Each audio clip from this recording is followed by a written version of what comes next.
Makes us approachable, baby. Oh yeah. It doesn't transmit for you. Oh yeah. Wait, maybe if I do it God, that closer. joke's not been used in forever because we don't do clap syncs anymore, but your clap syncs never actually are audible. Even if I do it right close, I still don't think it registers. No, because you've got noise cancelling on. Yeah, fuck. And it recognizes it as a noise. Hi, welcome to the Higgledy Piggledy podcast. I'm Peter, this is Alex.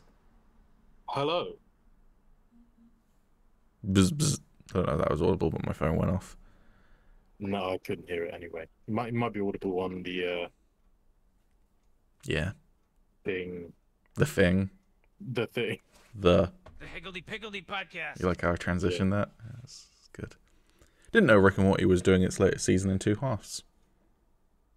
I didn't know either. I haven't even started the first half yet. Neither have I, but I just saw a tweet saying like, hey, second half coming in November. And I was like, oh, okay, cool.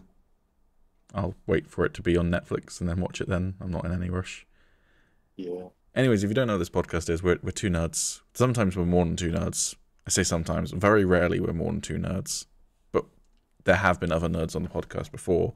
We're 2 nerds. We talk about nerd stuff. If you like this podcast, please like it.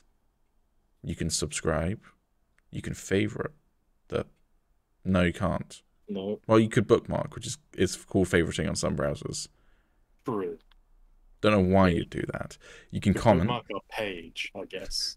You can comment. You can hit that bell, and you can share. I'm not going to ask you to do any of those things because you're an adult, probably. We do mark this as not for children, so you're probably an adult if you're watching this, and we're not going to. We value autonomy on this podcast. I'd say we value a dictatorship, but yeah. Callum, the boss. Yeah, the overseer. Yeah, we're not going to tell you what to do, but if you want to do it, we'd appreciate it. Thank you. What are we going to talk about today? We're gonna start with. Did we talk about The Last of Us? Yes, we did. All right, cool. Then yeah. Okay. Yeah. First of all, just random side note, have you seen the latest episode of She-Hulk? I'm not going to go fully into it just yet, but have you seen the latest episode of She-Hulk? I've still only seen the first 2. Okay, there was a little reference to it. I don't think it was supposed to be like a teaser or anything, but like a character jumps out with like makeup brushes to be Wolverine claws, and it was a dumb little moment that I appreciated because it was just after this had been announced as well. So I really need to catch up on that. All I'm going to say is the episode I've been waiting for. It's happened. And then I'll probably say more in media consumed because it was hype. Anyways, Wolverine. Yeah, Wolverine is coming back for Deadpool 3. Hugh Jackman Wolverine. Huge jacked man. Yeah. Do you think he will be that huge or jacked, or do you think he'll be like more normal level of jacked? Because he's getting on in age. I don't know, really. I could see him getting huge and jacked, but also I think it would kind of be funny if he wasn't as big as he was, because I could envision Deadpool making jokes about it. I mean, even if he does get as jacked and then like dehydrates himself for a shirtless scene or something, Deadpool will probably make a joke about that. So I feel like it's, there's joke potential either way. Yeah, so they announced it in like some videos that they shot with Ryan Reynolds and Hugh Jackman, where it's just like Ryan Reynolds being like, "Hey, do you wanna be in Deadpool 3?" And then Hugh Jackman is just like walking away off camera and just goes, "Yeah, sure." And then they did another video where they like answer a couple of questions, but they don't really answer any of the questions because they then start talking about spoilers, so they then just mute the entire video, and I think they played like classical music or something over. I can't remember anymore. I can't remember either. But it was like 2 weeks ago. Yeah, we missed a week. Hey, welcome to the new season. Yep. Yeah, it was a very jokey video, and I don't like this. I'm being a Grumposaurus along with a few people on the internet who are like, I don't like this, and everyone else is like, fuck yeah, Wolverine's coming back, and I'm just like, I'm just in between. Yeah. Like, I mean, that's just usually my stance on a lot of things. You're just apathetic as fuck about everything. Yeah, pretty much. Until I actually see it, I feel like that's just the way to go. That's fair. Like, don't get too hyped because, there's every chance that your hopes will be dashed. And, there's no point in also just hoping for something to be bad or thinking it's going to be bad immediately because you never know. And I'm Yeah. kind of like I'm very much more in the middle about this than I am like most things I'm apathetic towards, just because like I guess it's probably going to be what you go on to say as well, in that Logan was the perfect ending for the character, but at the same time, like as long as I don't touch any of that stuff, and I'm assuming it's going to be in the past anyway. Well, Like, in the questions answered video, one of the only answers that they actually gave is that they aren't bringing Logan back to life. He still dies in Logan. It's just that Logan's set in the future. So yeah, yeah, and also like it's just cool to see Hugh Jackman back, but also it does make me curious about what they're going to do with the character moving forward. see, the thing for me with it is, I'm very much in the mindset with pretty much anything, which is that a bad something as part of a franchise does not invalidate the rest of the franchise. Game of Thrones Season 8 does not make Game of Thrones 1 through 7 bad. It makes Season 8 bad. You can still enjoy the first 7 seasons. If you don't enjoy the new Star Wars films, that doesn't mean you can't enjoy the old Star Wars films, or the new Star Wars shows. Doesn't mean you can't enjoy old Star Wars. So I'm very much in the mind of, there's no way that this is going to ruin Logan for me. But there is that emotional hit of seeing this character I'd grown up on and saying goodbye to them.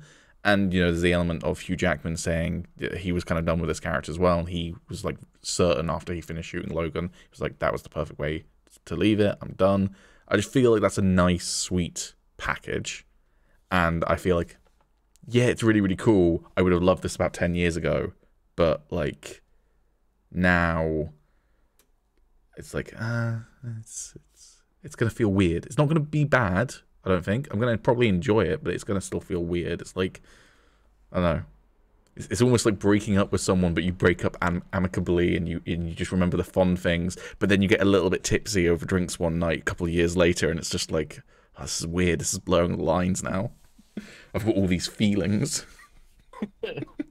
Yeah, no, I can get that. I think it's a perfectly valid feeling to have, like as well as I think it's perfectly valid to be like me and like just not really care that much. Like at And the the end of people the day, who are it's super just, excited, I think that's completely fair as well. yeah, It's like it's just it's just a bit of fun, like it's not. also, there's no guarantee. Like, this is a very memey announcement. He could appear for 30 fucking seconds and he's technically in the film. Like, people are assuming it's going to be like co-starring Hugh Jackman as Wolverine. There's no guarantee of that. So, I mean, I even thought they could just like have him cameo in and then like switch him out for a new Wolverine and just be like, this is him now. that could be how they recast Wolverine, is they just have it be some Deadpool fuckery, and then Deadpool's the only one who comments on it. Yeah. I mean, honestly, I wouldn't be opposed to that. That would be a pretty cool way to do it. Because the only thing that does make me think he will be in it quite a bit is the fact that the logo has the claw marks. I do think he's going to be in it as like the co-star. Yeah. But the other thing, and this is not, I can't remember who came up with this idea. I want to say it was Mr. Sunday Movies, but I might be misattributing it, so I'm just going to go with, I don't know for certain who came up with this idea. But there has been this idea that I've seen on the internet before, which is, it would be cool if Hugh Jackman stars in Deadpool 3, but Wolverine does not star in Deadpool 3. And it's basically Deadpool kidnapping Hugh Jackman and forcing... He's like, well, Wolverine's dead, I can't have Wolverine, but I can kidnap Hugh Jackman and force him to hang out with me instead. And I would love that, if that's the way they go with this, where it's just like he gives Hugh Jackman like these metal prop claws and tells him to use them in a fight and whatever. That would be hilarious, and I think that would be amazing, and kind of still give people what they want. But I totally get that they're probably just going to have to be Wolverine, and that's fine at the end of the day. But I mean, regardless of whatever happens, all I want, and I can totally see them doing this because it's Deadpool, is to put him in the yellow suit. I mean, yeah. The thing that's so annoying about the yellow suit as well is the end of The Wolverine has like a post-credit scene where Wolverine is going through an airport and he's approached by Charles Xavier and Magneto, even though he thought both of those were dead. And then they're like, hey, oh no, he opens the suit first, doesn't he? And then there's the post-credit scene. I'm mixing two scenes together. The Wolverine ends with him opening a case and seeing the yellow suit, and then there's the post-credit scene that I was talking about that's not relevant at all. And then the next film he appears in is Days of the Future Past, which is not that suit at all. And then obviously Logan, he's not going to appear in that suit because it's a completely, totally different film. And then that was him being done. But that suit, the little glimpse we saw of it, looked perfect. Yeah. Like, colors were like, it wasn't the like super, super poppy yellow and blue, which is fair enough. But it was enough to be the iconic costume. Like, design-wise, it looked great. And it's just like... I mean, look, it was the early 2000s. No one really wanted to commit to like a fully superhero movie, comic book accurate costume. But yeah, that hurts. It hurts a little bit. I could totally see Deadpool pressuring him to get into it. Mm-hmm. Even if it's literally just for like a scene, like maybe they go into like a costume store and... I mean, it's Wolverine, right? He can't die, so maybe he like runs into a burning building, gets all of his clothing burnt off, and then... They go to a like Halloween costume store and he puts on yellow. But then there would probably be a really goofy, cheap-looking one. And it'd be kind of like when Wanda and Vision wear their like comic-accurate costumes in that episode of WandaVision. But I'll take what I can get. Yeah, I mean that's it, right? There are so many possibilities with what they can do with this character in Deadpool, and I can't think of a better way to bring the character back. Really, you know, like just to break the mold, because it's going to be such a different like vibe with him in a Deadpool movie compared to all of the other X-Men movies. Yeah, no, for sure. So I'm sort of on the side of Logan was a perfect ending, and you know, as you said, like the emotions of that movie are gonna kind of be a little bit conflicted with seeing him again. But at the same time, I am excited to see him back. Like, I love him as Wolverine, so, like, it is cool to see him come back, especially in a Deadpool movie. So, like, I'm excited, but I'm probably more excited for the fact that it's Deadpool 3 rather than him being in it still. Yeah, that's fair. I mean, yeah, it just looks to be a very cool film. It's being directed by Shane Levy, I believe, who he is one of the producers and is the director of many of the best episodes of Stranger Things. I can't think of anything else that I've seen Shane Levy's work, but I know like he directed the episode that everyone talked about in Stranger Things season 4, Dear Billy, along with other episodes, but like that was the big one. And so yeah, I think he's an awesome director, and I'm excited to see what he brings to that project as well. In other Deadpool news, though, did you hear about the TJ Miller thing that came out? I mean, I heard ages ago that TJ Miller was kind of a scummy person. Oh, he's an incredibly scummy person. And then recently I saw an article where he said that Ryan Reynolds hates him or something. Yeah, that's exactly it. It was Ryan Reynolds hates me and I don't really know why. It's weird. It's not that weird, TJ Miller. It's very like it's most people who know about you hate you. You know, sexual assault allegations, racist jokes, transphobic jokes, and also called in a bomb threat that was fake. Those are just the 4 that I know off the top of my head. I'm sure there's more. And I mean, like reading the article, what he just sounds like a whiny little bitch. Yeah, I mean, it wasn't even anything to do with any of that stuff, and like he even it might have been like that was what made Ryan Reynolds make the line.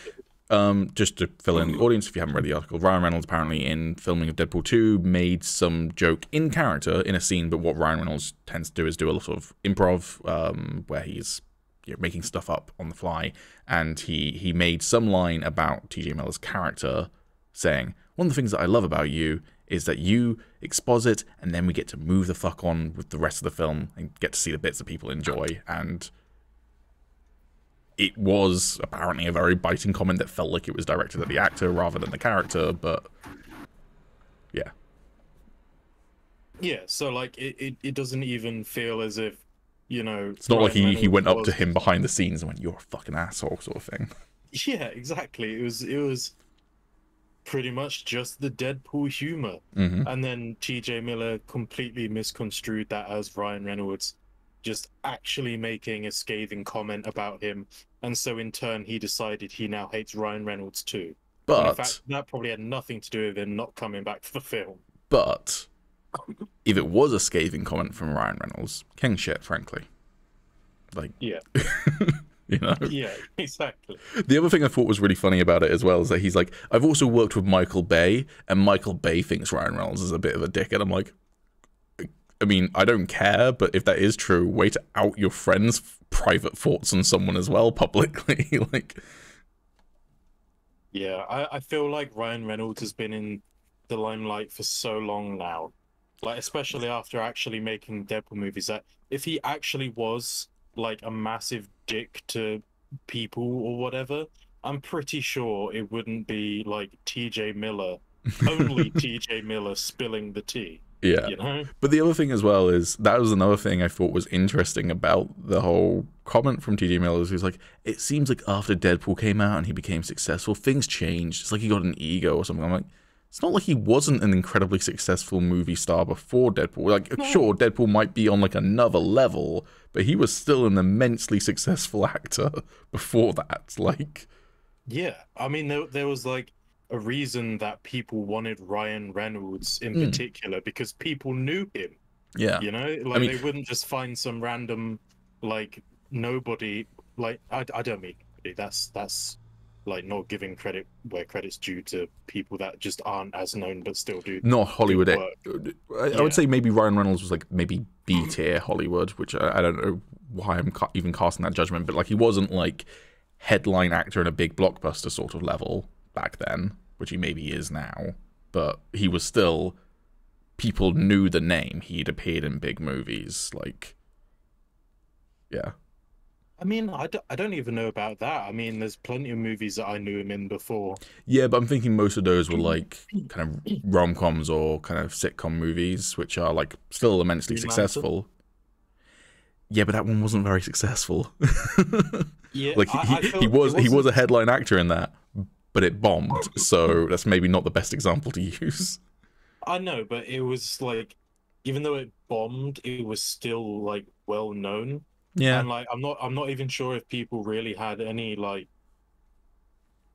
I don't think anyone had ill will towards him because he was pretty open about fucking hating it. So I mean, and also like I don't even think he did a bad job in that movie. It was literally like the writing and the CGI that completely overshadowed everything. Yeah, I'd agree with that. I mean, I don't think he's a particularly good choice for Hal Jordan personally, but with the material he was given, he didn't do a bad job with it. I don't see him as Hal Jordan. Yeah, that's fair. Who would have been a great Hal Jordan when he was younger, probably a bit old for it now? Nathan Fillion, who voices him a lot in animation as well. Another great option for Hal Jordan had he not turned out to be a disgusting cannibal and sexual deviant, Armie Hammer. That was one of the biggest shames, is that he turned out to be a completely awful person, because he was my first choice for Hal Jordan. Yeah, nope, that's fair and valid. It's a bit, sure, I don't think it's I don't think it's anything, but I do find it a little bit morbidly ironic that Armie Hammer and Timothée Chalamet did a brilliant film called Call Me By Your Name, which is a gay love story between the two characters. I can't remember the two characters' names, but it's based on a book, and it was critically acclaimed, really, really wonderful film. And now Timothée Chalamet is appearing in a cannibal romance film coming out this year, and I'm like, that's a little bit ironic. I hope you're not doing that because Armie Hammer talked to you about the virtues of, and you went, oh, let me live out this fantasy in front of the camera. Yeah. Oh. But yeah, no, as I say, I'm fully aware that I'm being a bit of a grumposaurus and that I'm not on the side of most of the internet. And ultimately, I think it will be a fun time. It's just, I kind of wish it had come out 10 years ago. Is basically what it comes down to. But yeah, no, I agree. I think it would have been better if it'd come out that long ago. But also, I feel like I'll be more on board with it as long as he doesn't go on to be the MCU's Wolverine. I would really dislike it if he continues to reprise that role in the MCU, because again, Logan is the perfect end for that character. That's just... I think it's gonna be a one and done. Yeah, I'm hoping so. I think Kevin Feige especially, like, he knows like how much people liked, the ending of the character, and I think he probably okayed to bring him back for this one, but I have faith in him that he'll decide that it would be one and done. I almost wonder whether they might try and do some fuckery where they like try and make it so Logan is canon to the MCU, but not all of the X-Men films are canon to the MCU, because the thing with Logan is that it's enough removed from the rest of the X-Men franchise that you can very much be like, oh, it's X-Men 1, 2, and 3, and then Logan, or X-Men 1, 2, and 3, the Wolverine and Logan, or you could have it include Days of Future Past, or you can have it include everything. But like, it's enough removed that frankly it could be the only canon X-Men movie, and it still doesn't actually break anything. So I'm wondering whether they might almost have it be that like Deadpool picks up Logan where we've seen him in a previous X-Men movie and then drops him off in time for Logan or something. I don't fucking know. But like references directly some X-Men movies but then sidesteps some other ones or something. I mean, it's interesting, especially with bringing Deadpool into the MCU, because obviously we've already had Patrick Stewart. Which again, I think was a one and done sort of thing. Yeah. But at the same time, like, are they going to like change Deadpool's universe? Because obviously in what was it, Deadpool 2 or 1? I can't even remember which one it was in, but obviously you see the young X-Men in that very brief scene. So obviously that's like removed from the Patrick Stewart sort of cast. Yeah. So yeah, I'm curious how they're gonna handle that. But I mean, honestly, they could do anything and nobody would bat an eyelid because the X-Men timeline is so fucked anyway. And Deadpool's like the perfect character. Literally, Deadpool 3 could begin with him being like, whoa, did you see that fucking wacky shit with Fox being bought out by Disney? Guess I'm in the Marvel Cinematic Universe now anyways, and then just not mention anything else. Like, they could literally be as brazen as they want with it, and it's Deadpool, so it's fine. So, like, they could have they could have the film begin with Deadpool just walking up to, like, the Disney studio lot and just be like, yeah, this feels right, like... Yeah. Yeah, so... also, there's a theory, although it's not confirmed, that obviously we're getting a revival of the X-Men 93 animated series. Isn't it 97? 97, sorry, you're right. The Xavier in Doctor Strange 2 is using the wheelchair from the animated series. So there is a theory that is... The 97 series is set within that particular universe within the MCU now, which, again, it's not confirmed. It could just be a nice little visual reference, and then... But Xavier is seemingly not in the revival, because it seems that Magneto might be leading the X-Men in the 97 revival from little glimpses we've seen, so, like, maybe the 97 revival is set post-Multiverse of Madness, which would be curious and interesting, but... Yeah. Maybe we could get a scene of Wolverine laying on a bed looking at a picture. I really want that.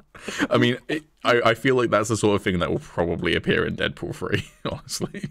Yeah, or Deadpool laying in a bed looking at a picture of, like, Patrick Stewart or something. Yeah. Maybe that's how Wolverine gets involved in Deadpool 3, is it starts with Deadpool lying in bed looking at a picture of Hugh Jackman's Wolverine being like, fuck it. I'm doing it. He just goes off and gets him. Anyways, Yeah, as I said, so many possibilities. One of the possibilities that I'm really hoping for is that we get comic book accurate Colossus with Hugh Jackman's Wolverine doing. the fastball special. Yeah, yeah, it'd be pretty cool. I need it. I want it. I must have it. Anyways, any more on Deadpool 3? Nope. Okay, cool. A little bit of concept art has been revealed of Kingdom of the Planet of the Apes, which is the next film in the rebooted Planet of the Apes franchise, which started with Rise, then went on to Dawn, and then went on to War. I actually don't know if you're a particular fan of the newer Planet of the Apes films. Not really a fan of any of them. I've seen the first Planet of the Apes, like the original, like The original, ago. like the damn you all to hell one. Yeah, I think so. Yeah. Okay, not the and Tim then- Burton one from the early 2000s. Did it have Mark Wahlberg in it? No. Okay, good. Yeah, you've seen the original. Yeah. No. Yeah. So I've seen the original. I've seen the first one of the originals, and also I think I've seen the first one, of like the newer ones with James Andy Franco. Serkis playing. Yeah. Yeah. Yeah, I'm not really a fan. Like it's nothing, like I don't have any like, negative things to say about it. It's just I'm just not that interested in the concept. All right. Let me see your comments though and raise you something. Rise and War are done by Matt Reeves, who is also the director of the Batman. Yes.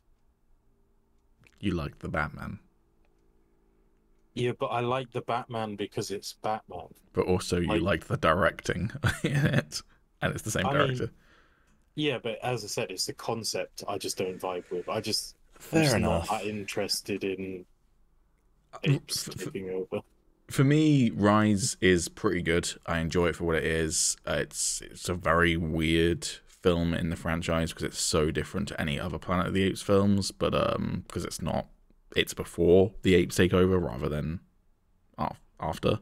And then Dawn is one of my favorite post-apocalyptic movies of all time. I love that film to pieces. And then War, I've only seen it once. I enjoyed it. I didn't enjoy it as much as Dawn, but I still enjoyed it. The visual effects in those films are fucking phenomenal. The acting is great, particularly with a bunch of CGI apes. And I'm very hyped for a new one. I'm curious whether Andy Serkis will return. I'm not going to go into anything more than that, but I know that this is set a long time after War. So I'm curious whether it's got like the returning cast or whether it's going to be a completely new cast. But yeah, I'm hype. I also just don't like them.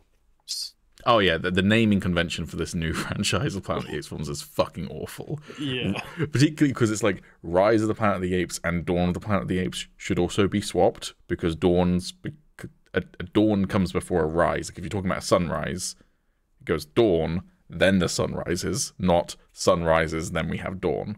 Maybe some people are going to be like, you're fucking wrong, Pete. It's the other way around, or whatever. I'm pretty sure it's that way around. And I feel like the first film shows you the very beginnings of this like intelligent race of apes, and then the next film shows you the kind of rising up of that race. So yeah, those two names should also be swapped. But anyways, yeah.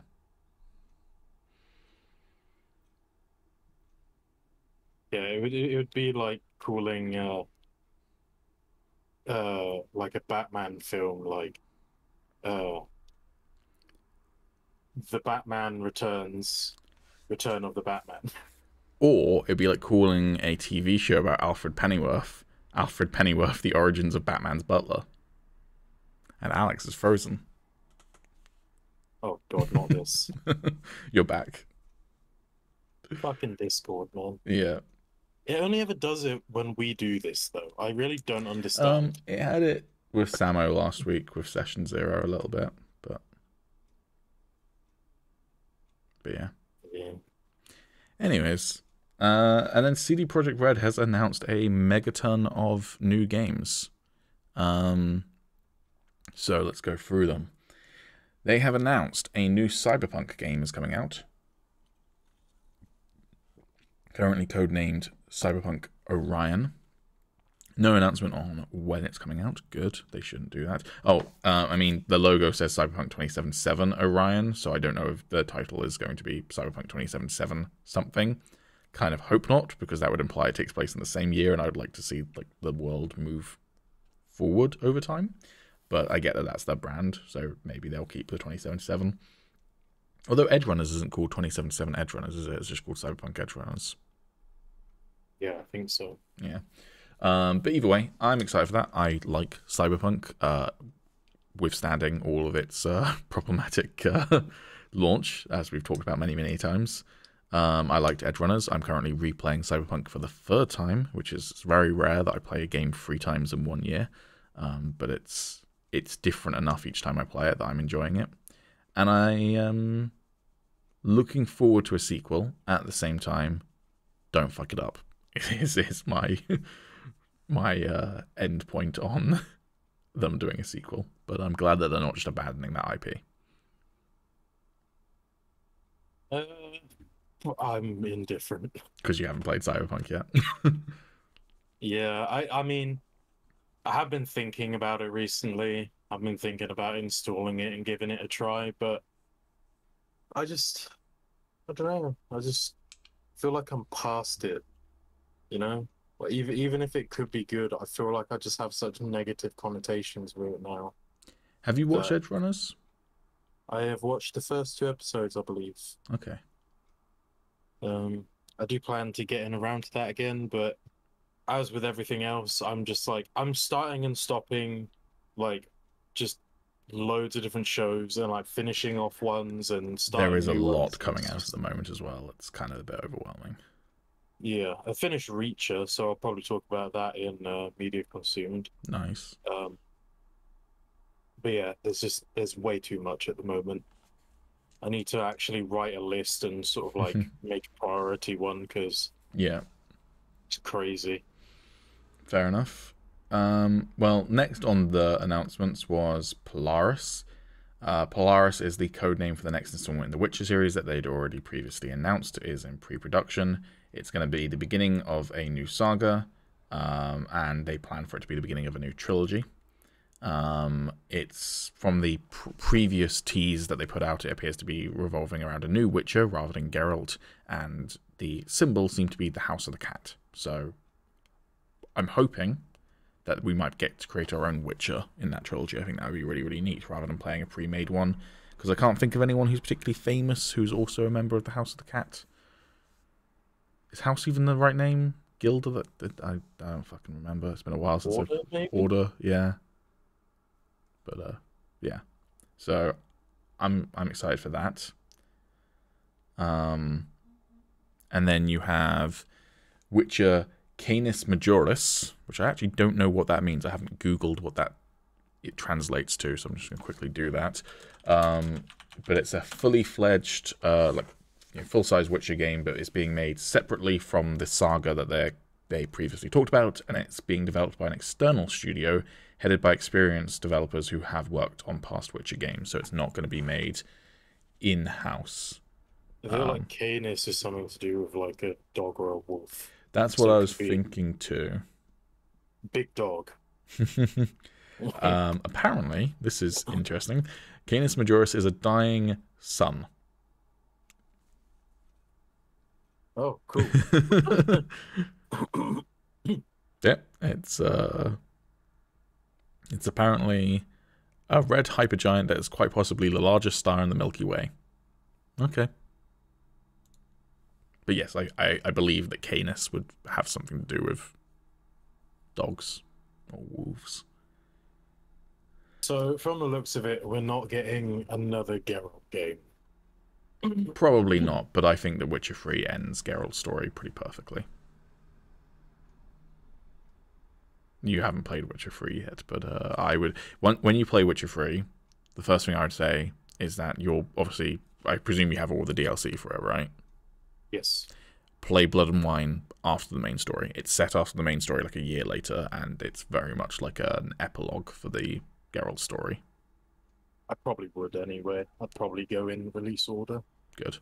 But yeah, it's in the main story isn't necessarily an epilogue of like the main story of Blood and Wine isn't, but there are elements to it that kind of put a nice bow on elements of the main story. So, and then we've also got Sirius. Is a code name for a game developed by Molasses Flood, set in the Witch universe and created with support from CD Projekt Red. It will differ from our past productions, offering multiplayer game on top of a single-player experience, including a campaign with quests and a story. So, multiplayer Witcher game. Now, to be fair, I've heard CD Projekt Red say they're going to do multiplayer games for because Cyberpunk 2077 was supposed to have a multiplayer component eventually, and they have not said that they're going to do that anymore. But I do think that the idea of playing a multiplayer Witcher game, depending on how that works exactly, could be very, very fun. Also, Molasses Flood did a game called The Flame in the Flood, which is a very good game. So that has me pretty hyped. It's a survival game, so it's be interesting to see whether this takes that role. It's also like, I don't know what the actual term is. It's like almost isometric, I guess, in its camera style. So I don't know whether this will be like maybe a point and click Witcher game rather than a Witcher freestyle game. But yeah, either way. Yeah, I mean, it's hard for me to really get excited about any of this without having played 3, I guess. Or any CD Projekt Red game for that matter.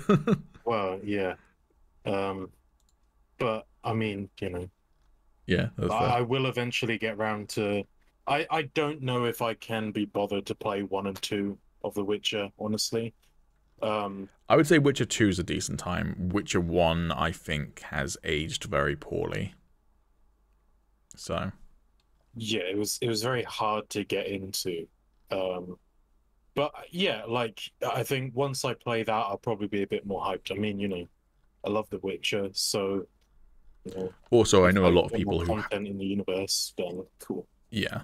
I also know a lot of people who've played Witcher 3 without ever having played Witcher 2, so if you did want to skip it, I think you totally can. But I think Witcher 2 is a decent enough game and hasn't aged that badly that you could probably still enjoy it. So I mean, I could always just watch recaps anyway. True. But yeah, and then finally you have Hadar, which is a third entirely distinct IP created from scratch within CD Projekt Red. The project is in the earliest stages of the creative process, which means we are not developing any game yet, but working exclusively on the foundation for a new setting. So basically, they're not making a game yet, but they are creating an IP, which they can then make a game set within the IP, which is pretty cool. See, there's a lot of announcements. I will say we've seen some negative reactions to this online because one of the things that came out of CD Projekt Red's botch of the launch of Cyberpunk was that also they basically said that they weren't going to do any crunch because like there was the really negative reaction to just loads of studios doing crunch, and CD Projekt Red went, we will not force our employees to do crunch, and then they did it anyways because the game was not going to release on release date, and they'd constantly delayed it loads, and then the shareholders basically went, you're releasing it on this date, hell or high water. So then they did crunch. So a lot of people said, not the greatest look to announce like 5 or 6 different new games that are presumably going to be released in the semi-near future, like the next 10 years or so. Like, even if it's in the next 10 years, 6 games in 10 years for a studio of that size, which is much larger than it was back in Witcher 3's days. It's grown since Cyberpunk 2077, but still, it's not like Ubisoft saying they're going to release 6 games in the next 10 years, because that's Ubisoft, you know, like, so, yeah, I do think there's a valid critique there of them maybe trying to be a bit too much like Marvel, but not having the manpower to actually do that. So I think it's really funny that obviously a lot of the shareholders are they're businessmen. Mm. Right? They're not very good businessmen, right? Because like if a game does well, they get more money. Yeah. So by telling them to like release it when it isn't finished, they clearly like they don't. Someone must have said to them, "Oh, but if we release an unfinished game, you'll lose out on money," right? Or surely they would have the brain to kind of think about that themselves. Yeah, but I think we've talked about this on the podcast before, but it's the whole thing of not having any returns until the game releases. So, like, even if the game doesn't realize its full sales potential, but makes its money back, at least they're reimbursed now rather than in a year's time or whatever. Also,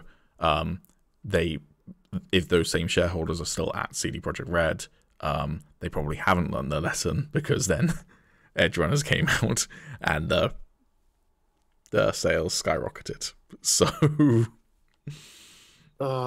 you know, I'm not saying that the developers will have not learned anything from the Cyberpunk 2077 botched launch, but the businessmen who forced them to release the game when it wasn't ready in the first place, they've probably not learned anything, because what they've just been taught by the success of Edgerunners is, A, if you fuck up the launch, just produce an anime, and it will work out. So, well, yeah, hopefully CD Projekt Red at least like actually go to a third-party quality assurance team that isn't full of newbies and doesn't fuck them over. Yeah, I mean the QA team that did that did Cyberpunk have been in the news recently as well, because like loads of employees have come out and now today it was even worse than it was previously reported. Like apparently they've done it for loads and loads of games, and it was like normal business practice to just lie, basically. So yeah, it's fucked. Yep. Yeah, I mean, as you say, I hope that they're all good. I hope that CD Projekt Red have learned their lesson and that these games release when they're ready. Also, recently, because I've been in a bit of a Cyberpunk kick, I went and rewatched that original teaser trailer that they did back in like 2012. It literally says at the end of the trailer, "Coming when it's ready." Just also, I mean, that's the other thing, you know, they announced it all the way back in 2012. Just, like, I kind of wish the studios didn't announce, like, I get that a lot of studios probably look at Marvel doing its big, like, this is all of Phase 4 sort of thing, and be like, oh, we want to do that because people get hyped about that. But the problem is Disney is kind of a bit of a bespoke studio when it comes to being able to do that, because they just have so much money that they can just throw at the wall. And I get that it's way more of a gamble, but I personally prefer the Bethesda approach that they did with, I know I'm about to praise Bethesda, weird, I know, that they did with Fallout 4, which is they literally announced it in E3, which is like usually June, May sort of time. They announced it at E3 and it released November the same year. So it was literally like less than half a year's promotional, you know, hyping up the game. And that was awesome, because like they literally went, hey, this game's coming out, here's a trailer for it, and then they went, and it's coming out in like 4 months. And I was like, awesome, I have to wait a third of a year for this game rather than 5 years for this game. And it's like, that to me is way better. So, yeah, no, I agree. Especially because if they're announcing it and saying it's coming out in 4 months, it probably means that they know it's going to come out in 4 months and not like, we should be able to release it in 4 months' time sort of thing. So, and I mean, it was the standard level of Bethesda bugginess, which is, you know, it wasn't a perfect launch, but it wasn't a Cyberpunk level of launch. So, you know. Well, no, and that's the thing. I mean, if they, you know, advertise it early on, or, you know, announce it really early on, and then it just takes fucking ages, people just lose hype. Like, it gets around to the time and people are just like, oh yeah, that's a thing. Well, I reckon, though, that's one of the other things that went wrong with Cyberpunk, is that they were, like, that is the most hype up I've ever seen any marketing for a game. It felt like it was constantly trying to hype people up with like constant like development streams and stuff, showing lots of features that didn't end up in the final game at launch. Some of that still aren't in the game, like wall running they had to remove like, I don't know, a year before the game came out or whatever, because it just wasn't working properly. But like there was so many like things that they were trying to show off to get people hyped about it, and there were so many articles about it and everything for like a year and a half leading up to the game's release. And then because it didn't live up to that hype train, that kind of created an even more negative reception than if it was just like normal levels of hype, and then it didn't live up to the hype. That would probably be a little bit of an easier pill to swallow. But yeah, I don't know. I think, as I say, I hope they've learnt their lessons. But I do understand some of the negative reaction to them announcing loads and loads of games straight after Cyberpunk's probably just made it into the green. And then they're like, cool, it's no longer a total failure. Let's announce 5 new games. So I don't have much faith in companies anymore with learning their lessons. I mean, you know, I'm a pretty big like Blizzard game player, and you know, these last few years have just been torture as a Blizzard consumer, because it's just like shitty thing after shitty thing, and they just don't listen. They don't learn the lesson. They just seem to make it worse. And yeah, I just, if you want to look at a single company and you know, kind of put them in the box of, you know, oh, they just never listen and keep on trucking with all their shit ideas, that is the first company, like that is the company of all companies to do that, basically. And it really doesn't fill you with faith that any other company would listen, because, you know, like if they have money hungry people like the shareholders at the top, as you said, they're probably just going to do the exact same thing. And I think that's a very difficult thing to change. So yeah, I don't have much faith, but you know, all we can do is hope.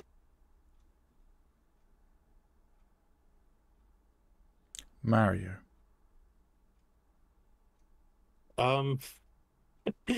So I think the Super Mario Bros. Movie actually looks quite good, but the only thing that I had a problem with was Chris Pratt's voice. And as Pete said, that's quite a big thing. But we didn't really hear much of it, so I'm hoping that it doesn't sound as bad in the actual movie. Do you know what I love in particular about this whole situation?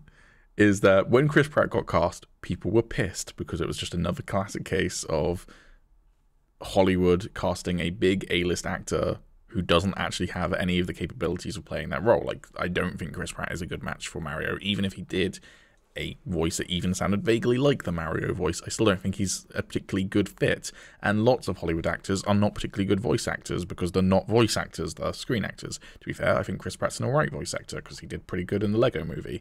But, you know, that was a different role to Mario. It's not, you know, that's not one-to-one. And we've already got the perfect Mario voice. It's the voice of Mario. But I don't think I could sit through a whole movie with that voice, though. That's the thing. You say that, but, like, people do sit through movies where, like, they have kind of abrasive character voices. I mean, fuck, to be frank, the Sonic the Hedgehog voice that is in the Sonic movies is pretty abrasive, if you ask me. Oh, I love his voice. Yeah, I mean, it fits the character, but it's, like, it's very... Well, it's not the exact same voice as the classic Sonic voice, but it's pretty close, and it's like... You know, I think it's fine. I think the people who want to go see that movie will go see that movie, and they will want to hear a voice that sounds like Mario. But the funny thing is, so that there was a lot of negative reaction to that. So then Nintendo came out with a press little thing, press announcement saying, "Hey, Chris Pratt's been working really, really hard on his Mario voice. It's, you know, it's not just, he's not going to phone it in. He's been working on this voice, and it's amazing." And then Chris Pratt did a little news announcement where he went, "Hey, my Mario voice, it's unlike anything you've ever heard. It's his voice. It's just his voice." I mean, as I said, I think he's trying to do a bit of a New York accent, but it was very difficult to tell with, like, the 2 lines he said in that trailer. I genuinely might watch this film in French because people found the French version of this trailer and the Mario voice actor actually sounds like Mario. It's just in French. I don't know. I think, as I said, everything but Chris Pratt at the moment looks I mean, good yeah, to me. Jack Black as Bowser, I think, looks great. Again, I'm not 100% sure why they didn't just cast the voice actor of Bowser, but you know, I think Jack Black at least suits the role and is doing a good job. But yeah. The only other thing I will say is I I don't see Charlie Day being a very good Luigi. Like, I love Charlie Day, but like, I think he's probably going to be even worse than Chris Pratt as Mario. I disagree. I think he might be on a technical level not a very good Luigi, in the same way that Chris Pratt's not going to be a very good Mario, but at the very least he'll be an entertaining bad Luigi. Here's the thing with the Chris Pratt voice, right? And I know you said that you barely hear any of it, but again, if you compare the American or the English and the French version, in Chris Pratt's version, the final line of the trailer is like them rushing off to the Mushroom Kingdom, and he goes, "Let's go," in a very normal, flat American delivery. And in the French version, I don't remember what the French is for "let's go," but the intonation of it is "let's go," which is how Mario talks. It's just like, it's the basic fucking shit, man. Come on. Like, even if Chris Pratt, in his Chris Pratt American voice, had just gone, "let's go," it would have been better than "let's go." Yeah. I don't know. We'll have to see. I might not see. I might not spend my money on it. I mean, I wasn't even that looking forward to it anyway. It wasn't something I was like, oh, I have to see this. It's probably something that I'll just wait to come out on streaming anyway. I'm not in any rush to go and see it at the cinema. The point that I have seen a lot of people make on Twitter, though, is that, hey, Twitter got the Sonic movie to redo its entire design. We might be able to get Mario to recast Mario. Oh, God. Maybe. Have you, speaking of Sonic, have you seen the latest Corridor Crew VFX artist react video? No. They got Tim Miller on, and Tim Miller, director of Deadpool, and he was also one of the producers on the Sonic movie, and it was one of his friends who worked for Blur Studios who was the director of Sonic, and he actually gives you a little bit of info on how that original Sonic design went down, and he confirms it was not a marketing ploy. It was the director's decision to do that original Sonic design. Jesus Christ. It's so tone deaf.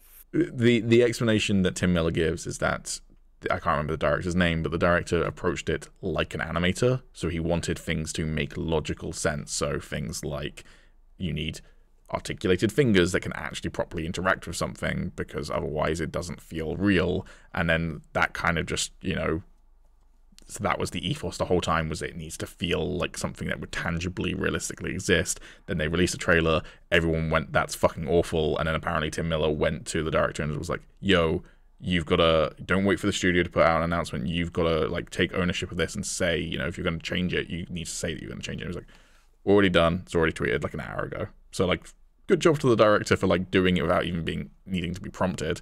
Again, sucks that the studio that designed Sonic then went bust because of that fuck up. But like, I do understand that logic of like being stuck in the trenches and not being able to see the big picture sort of thing. And if that was his first directing job, then that's also totally understandable. But he looked good in the end, so yeah, it's just so like, it's so silly to think it in the way of, oh, it needs to be feasible, because I imagine like the rest of the film was like, it was finished, right?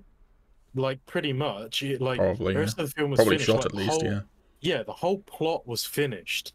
It is about like a hedgehog, an anthropomorphic hedgehog that comes from a different world, and he's thinking, oh, I need to make this like it could feasibly exist.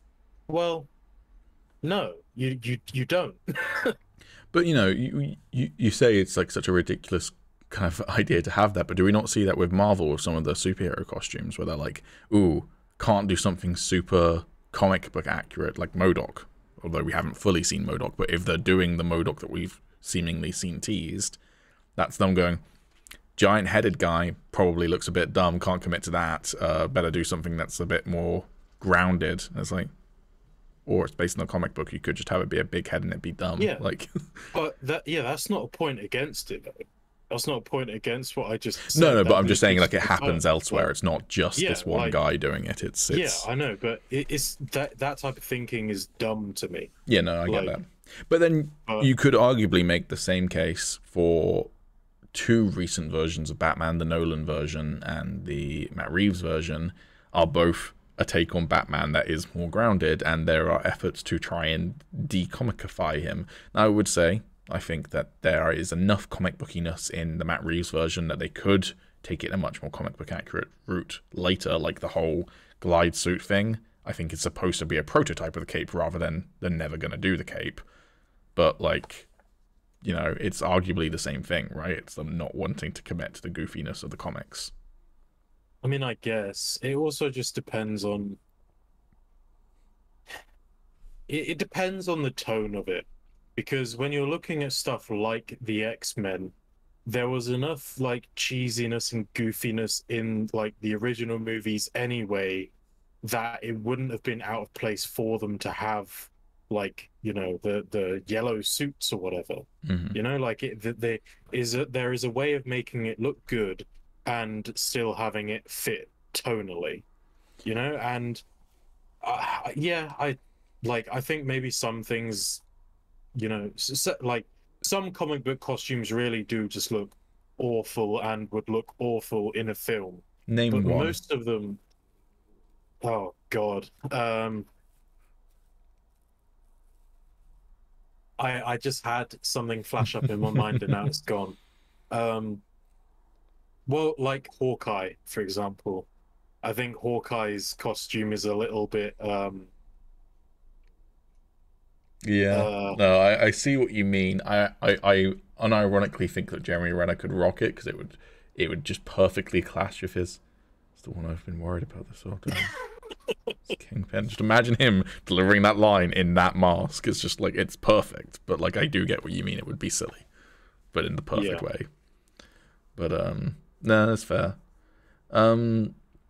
I mean, I guess as well, the other thing is, with that sort of thing, would you prefer it if they went goofy, comic book accurate stuff, but they take the piss out of it, which seems to be the current trend in Marvel? Or would you prefer them not to even touch the comic book accurate stuff and have it be more grounded in the world of that universe? Because what we see a lot in with Marvel is this almost like they're giving the comic book fans what they want, but they're still going like, but this is silly though. And it's like, I'm not sure I always vibe with that. Like, sometimes it's fine, but sometimes it's like, or you could just not make a joke out of this. Yeah, I think it largely depends on like the characters and the tonality of the film. Because, you know, if it's going to be like a super serious film, like take Logan for example, that is like a pretty serious film. Obviously there are like little bits of humor in it, but overall it is meant to be more like a drama, right? Like, you couldn't imagine Wolverine in his like yellow spandex in that, because that would be nonsensical, you know. It would just be super silly and it just wouldn't work. But, you know, again, you bring Wolverine into Deadpool, it works perfectly well because that is the type of tone it's going for. Yeah. And so I think it largely depends on that. And so I think Deadpool's a good example of where that he could make a joke and it wouldn't feel annoying, because Deadpool's the exact sort of character that would make a joke about that. But it's when like normal characters who live in that world are making jokes about, like, there was, I'm trying to think of an example recently. There was one in Doctor Strange that I can't quite remember, but like, it was just like, but you hang out with a bunch of superheroes, Doctor Strange, so like, why would you think this is weird anymore? Like, and comment worthy. It's just, that's your world at this point, you know, like, yeah. I mean, with I guess like the Marvel films in general, like they do bring a certain level of silliness with them anyway. And I mean, in a world where weird shit is happening all the time, it is a way for the heroes to distinguish themselves from regular citizens and whatever, you know, wearing a costume. It makes sense, especially when you have people like Captain America wearing like a full-on sort of army suit, even though he's not really in the army. Mm-hmm. You know, like it's still a costume, and so if someone just wears something close to what their powers represent or what they're trying to put over to the people, I think it does. It just makes sense. Yeah. Anyways, we're getting a season 2 of The Legend of Vox Machina coming in January 2023, and season 3 has been greenlit. I'm very excited for this. Yeah, me too. I really enjoyed Legend of Vox Machina. Yeah, there wasn't enough of it. Yeah. Like, I needed more, and now we're getting more, and then even more after that, and I am totally down for that. I'm also excited that season 2 is not that far away at this point. That's what, 3 months away? God, I forgot what month we're in then. October. Yeah, yeah. So, you know, yeah, it's not too long to wait either, which is pretty cool. So, yeah, I am hyped for that. I don't really have anything else to say other than that's cool. I'm excited. There's a little clip they revealed that I didn't bother to watch because I don't want to spoil myself because I'll watch it anyways. And there was a fun little recap of season 1 that they put out, which is Taliesin rapping about what happened in season 1. And I did watch that because that was fun. Yeah, I might have to watch that one. But yeah, more D&D shit as well. Just keep it coming, I say.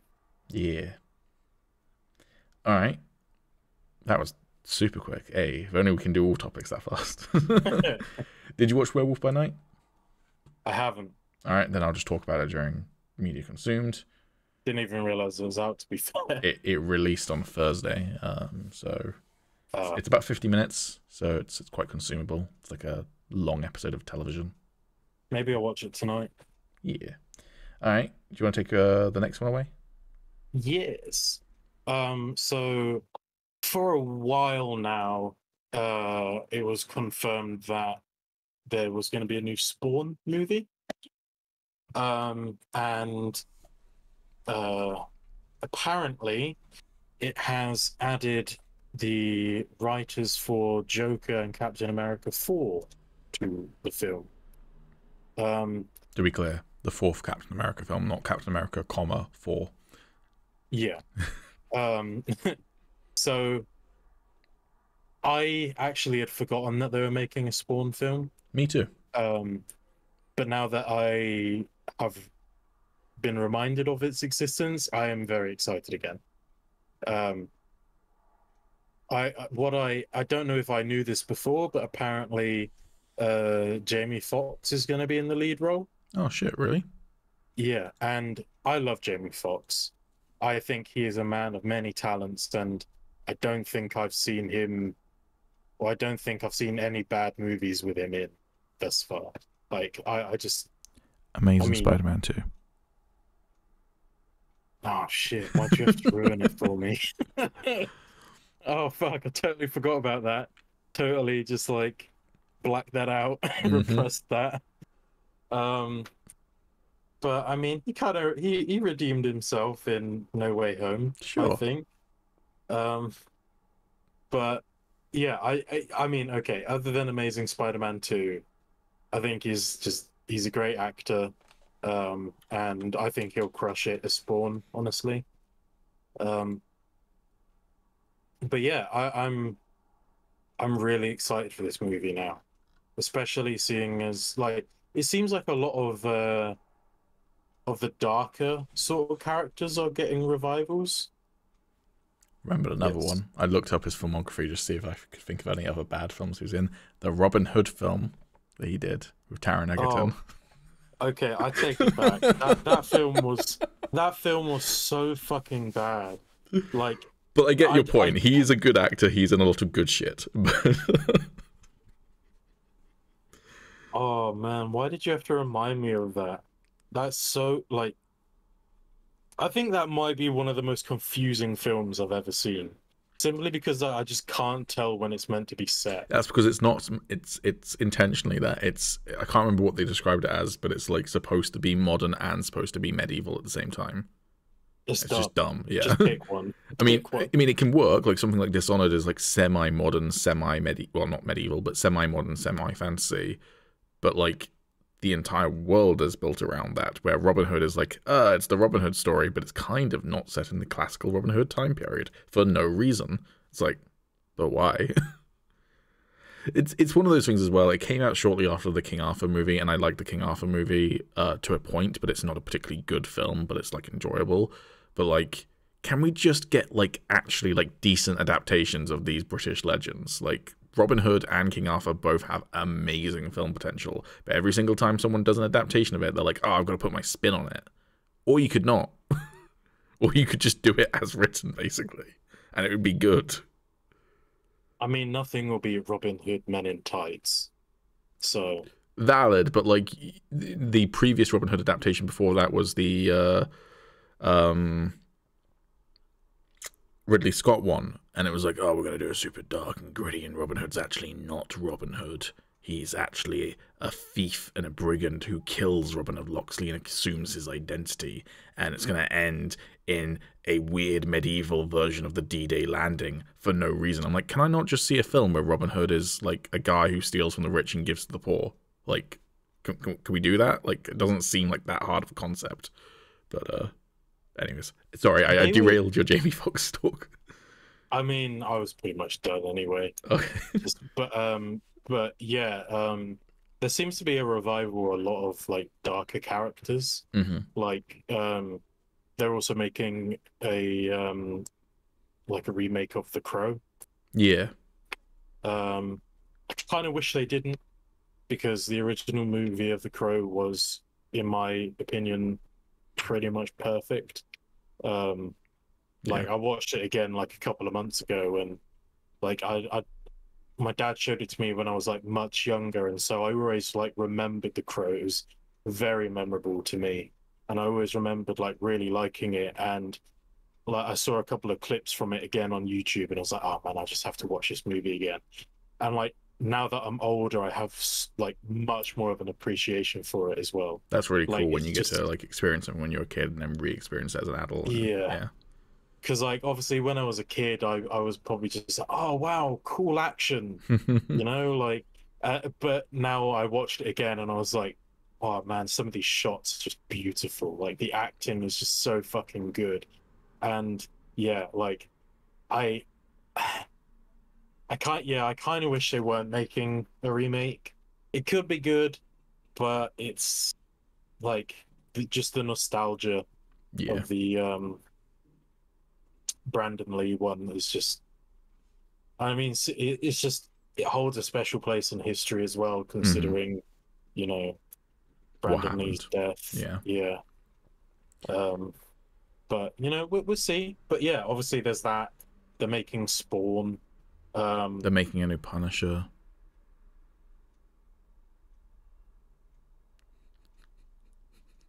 Don't even joke with me.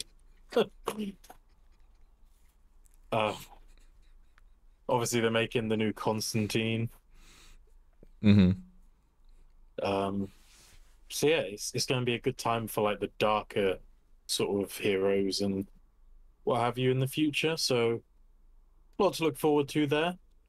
I think the Spawn movie, though, specifically, has been a long time coming.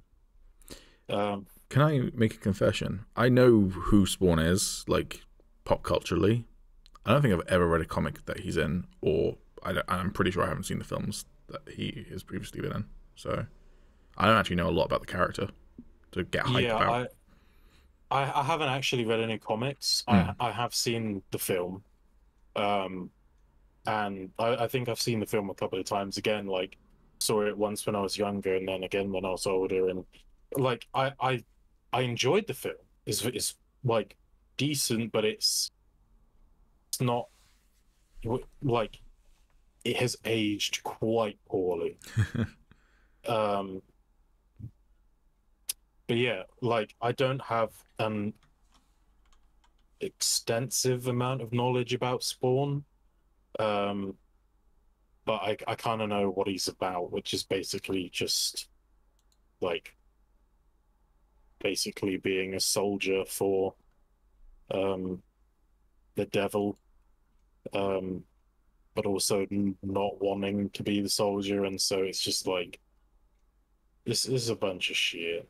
Yeah. But watch the new film and hopefully we'll find out. I would like to read some Spawn comics though. That's something I've been meaning to do for a while. But yeah. Cool. We've actually gotten through all of the stuff that we wanted to talk about, and we missed a week. Oh, damn. We've been going for an hour and 10 minutes. Quick, let's drag this out for 2 hours. This be the destined episode where we don't go over 2 hours even. Maybe. Shall we stop talking about whether we're going to go over 2 hours so that we don't go over 2 hours? Yes. All right. Do we want to do media consumed, or do we want to maybe talk about Andor if you're up to date on that before we go into media? I mean, we've done it in media consumed before, but like, I don't know. It doesn't really matter, does it? We just, fuck it. Media we have consumed in the week. I think that's the second time I've sang this. I'm not gonna text that bit because it's quite a lot of effort to do the text. I'm not gonna lie. So I'm gonna be lazy and just do the media consumed bit. That's fair. I probably wouldn't either. Yeah. What have you consumed in the 2 weeks, in the weeks and months? What have I consumed? Well, I've consumed Reacher. Hey, I also finished it and accidentally spoiled something minor for you because I thought you had finished it when you recommended it last time. Yeah, that scene was very cool though. It was very cool. Awesome. Yeah, Reacher. So I talked about it a little bit on the podcast we last did, and kind of put you onto it. And then you completely overtook me. I think I watched it in like 3 days or something. Yeah, I put my mum onto it too. She completely overtook me because it was my like TV show to watch when I would eat. So I was only seeing like bits and pieces of it at a time.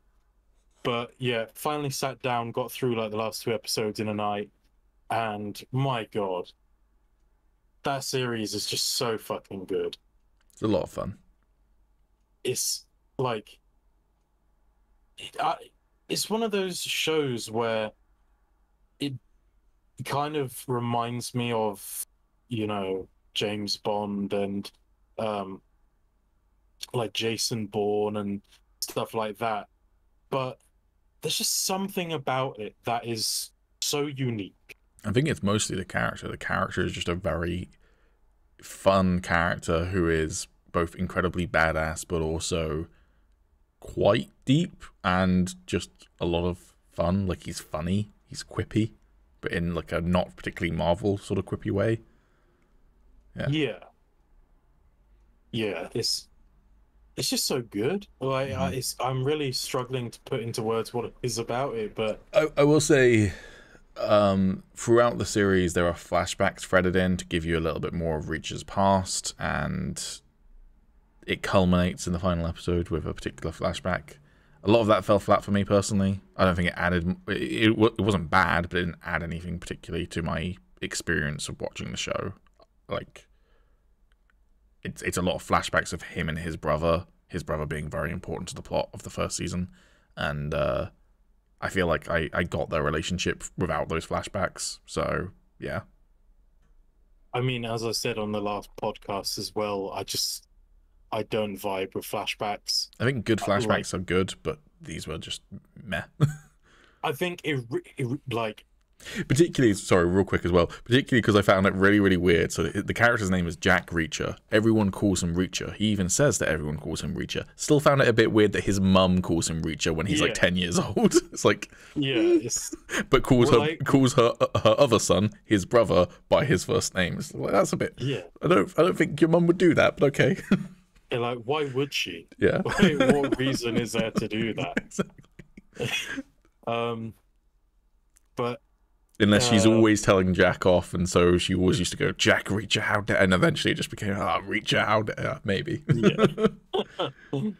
But I think flashbacks are okay if they actually are really important to the story. Like, if it's a non-linear narrative, for instance, like, I think then it can work really, really well. But like, flashbacks like they're used here are not non-linear. It's just like, we're going to pepper them in to reveal elements, but as I say, I Yeah, didn't think they added that much. No, they didn't, and I thought the exact same thing. It wasn't like at any point it wasn't like at any point Reacher suddenly has a memory to his childhood that lets him get the next clue in his investigation or anything. It's more just, as I say, revealing that relationship. But I felt like scenes like when he's talking to the woman who works for, I can't remember what government agency she worked for, but he's like talking to her. I'm trying to avoid spoilers, but you know the person I'm talking about? I'm pretty sure his inferior. Sure.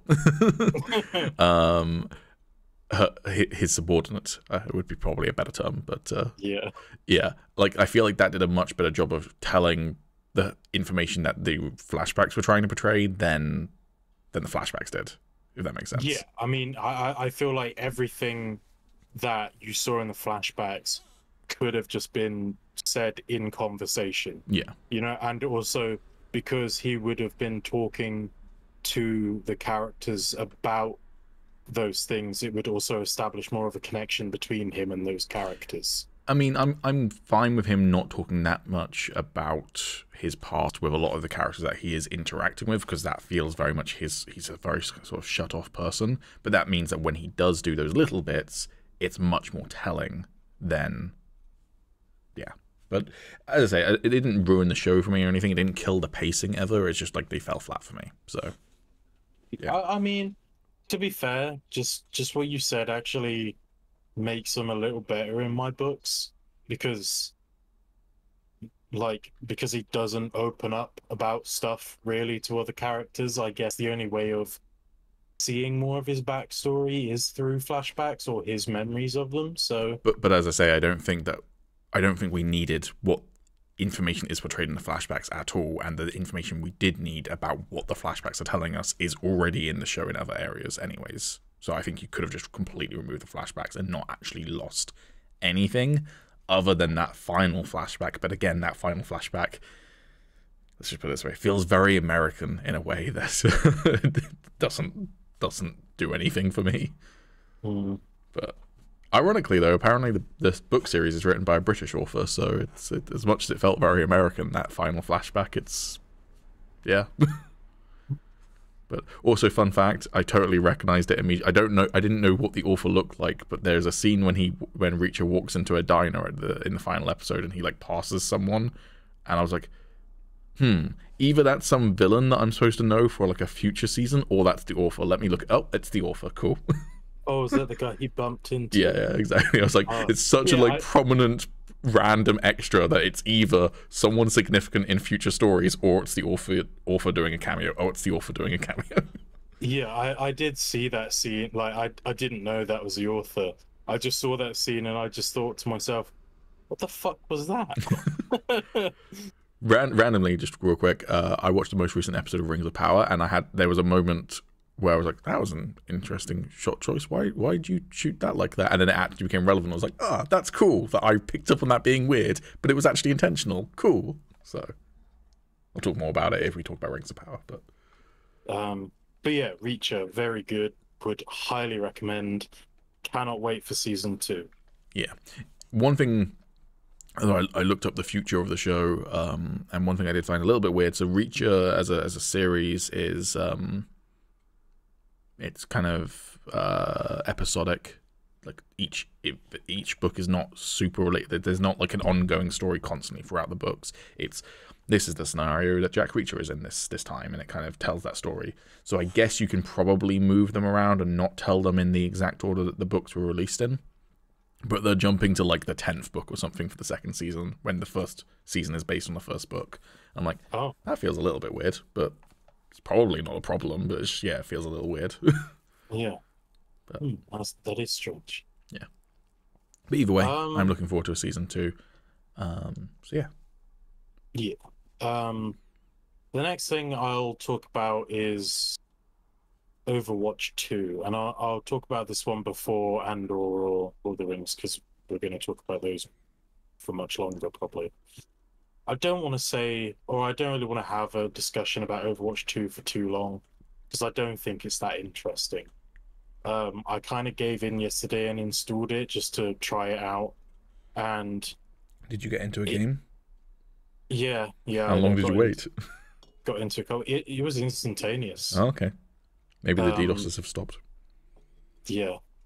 But yeah, I decided just to try it out, and it's Overwatch. Like, it's Overwatch with a couple of new heroes and also like changes to the other heroes, some of which I think are very fucking broken. And there are just some changes that I just didn't like. For example, I used to really love playing Doomfist, and now they've decided just to make him a tank. Doomfist is like a guy that fists people. Excellent. Okay.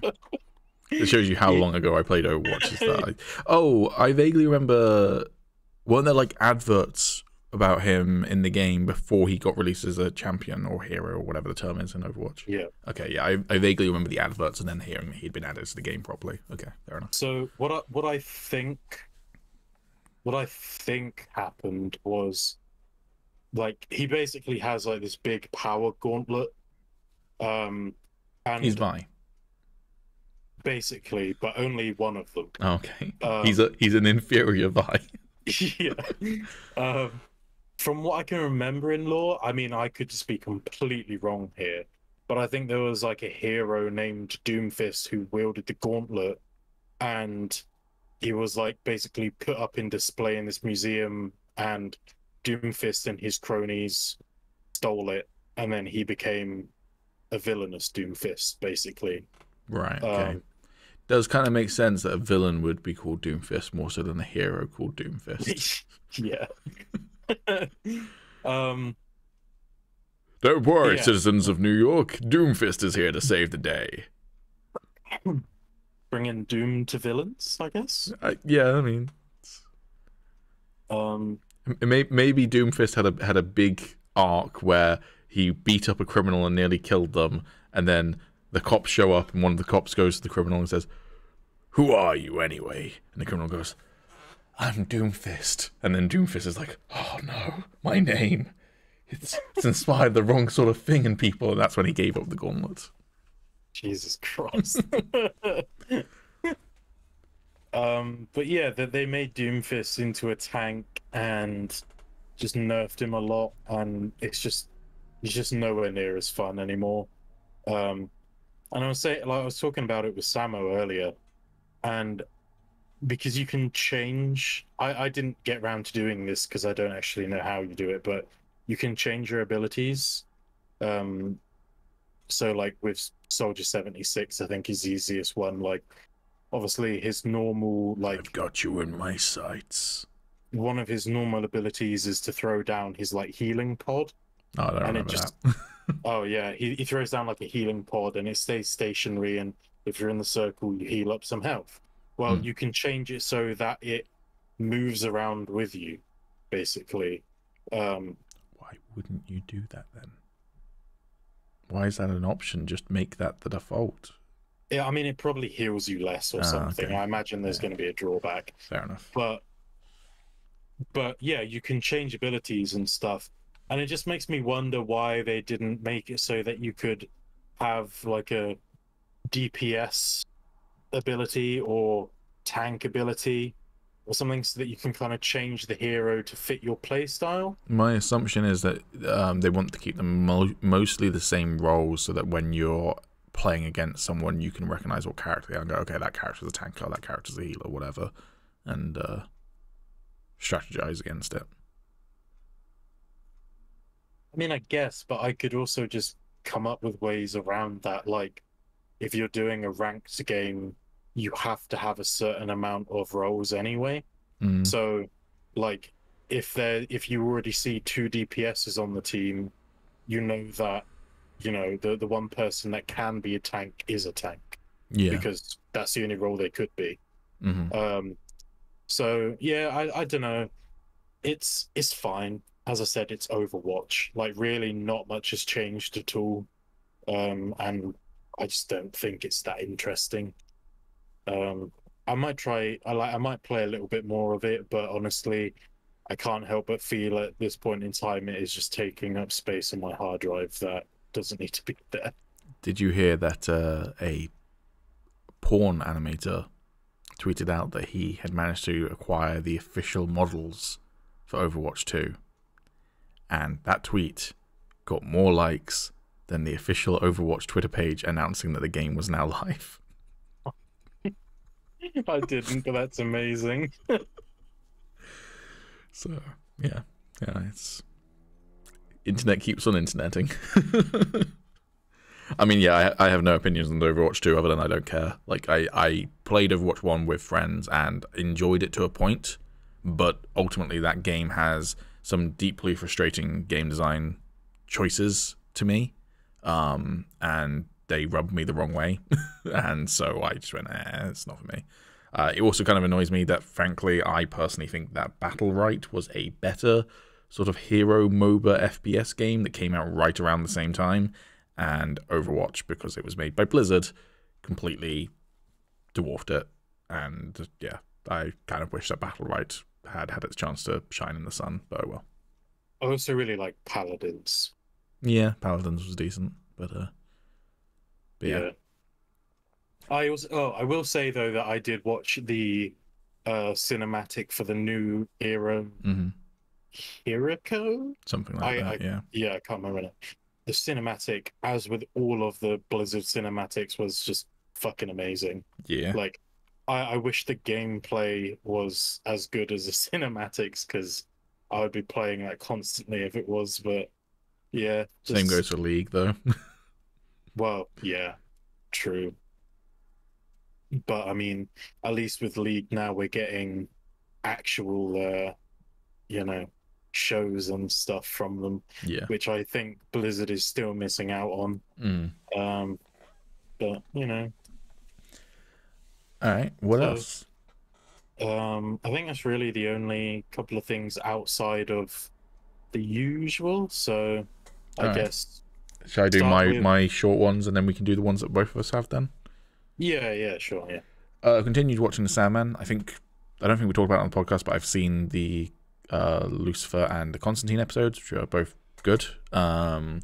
Last night I only watched one episode because we had a long day out yesterday with the family, so I only watched one, but it was the 24/7 episode, which is the episodes that's taking place in the cafeteria. If you know the Sandman comics, the audiobook, you know the scene I'm referring to, or the sequence I'm referring to. It's not a scene, it's an entire chapter, basically. I thought it was really good. It's a really good episode of television. It was really well done. I'm both slightly underwhelmed, but also slightly glad that it is not as fucked up as in the source material, because I was watching it with my mum, so I'm glad that it wasn't as fucked up as the source material, while still being pretty fucked up, because I was watching it with my mum, but also it's really fucked up in the source material, which I kind of wanted to see on screen. So yeah, I remember talking about it with you, and you were saying, like, is it fucked? Yeah. And I said something to the effect of, I don't know what it's like in the source material, but it's still pretty fucked. All I'm going to say in the source material is that there is a scene featuring someone having sex with a corpse. Oh! Yeah. That's the level of fucked up it achieves in the source material. Okay, I mean, I could do without that. Yeah, I mean, exactly. It's like, on the one hand, I'm like, kind of glad I didn't have to watch that, but on the other hand, it's like, I mean, ultimately, it is still fucked up. Like, it's like it gets the spirit of that arc down, but yeah, I don't know. Yeah. It was still really, really good. I also think, I can't actually remember the name of the actor, but the guy who plays John in that show, who also plays Lupin in Harry Potter, for instance, phenomenal actor. I don't think I've ever seen him play a villain like that, though, and he was so good in that role. So yeah, like I didn't know much about the character, but I could tell that he was nailing it. Yeah, exactly. So yeah, really, really good. I think the other thing that they did perfectly with his character is the sequence when he's in the car with the woman in the episode before is like so uneasy to watch, and it's so good. Yeah. Mm. So Yeah. Yeah, it's like that one started off really slow for me. And I was like, oh, where is this going? Like, I might like I tend not to skip episodes of anything, but it was so slow and I was like, oh, this is getting a bit boring. And I was like, but I'm not gonna skip. I don't skip. Like, I'll sit through it and hope it picks up. Boy did it. Boy did it. Yeah. I'm very glad I sat and watched that episode because that was so good. Um I kind of like it did. I don't know. I did feel at the end of it though, like the pacing was a bit off. Like we sit through all of that, and And I mean, it I kind don't of really want ramps to up get very into. quickly at the end, doesn't it? Yeah, Yeah, no, I can agree with that. Again, I think that's because they probably didn't. One, they didn't want it to be like an hour long, so it's like 45 minutes or so instead. And two, they probably didn't want to do the really, really fucked up shit that it ends up in. And even the fucked up shit that happens, which is fucked up, they don't show it in gratuitous detail, which again, I'm kind of... So one of the things that happens is self-harm. Well, I mean, a lot of it's self-harm, but like one of them's, let's call it traditional self-harm rather than nailing one's hand to a table, which is also something that happens. And I'm frankly, I'm always glad when people don't show those sorts of things in gratuitous detail. Like, I'm fine with a character getting their head chopped off or whatever in gratuitous detail in a film or TV show. I don't care about that. But like, things like self-harm are a little bit too real, I feel like.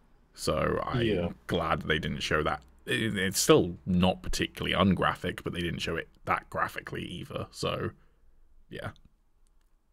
But I do get what you mean. It's like it's very slow for like maybe the first 20 minutes, then it starts to pick up, but you're still not fully sure where it's going for like the next 20 minutes, and then it's like the final 10 minutes are just like batshit crazy sort of thing. Well, I mean less that, but more like what came after. Oh yeah. Or like it seemed to.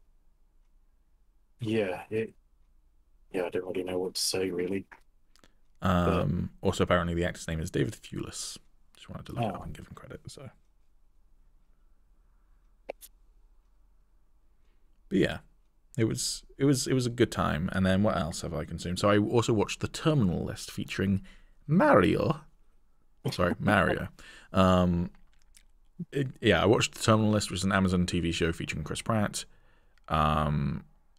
Although he doesn't always look like Chris Pratt, as I sent photos to Alex, where there was one photo where he looked a lot like Christian Bale for some reason.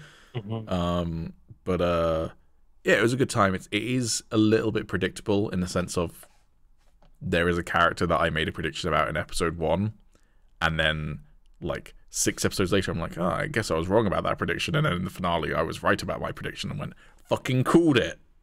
So, like, I mean, I guess I did a good job that they made me doubt my prediction, but still.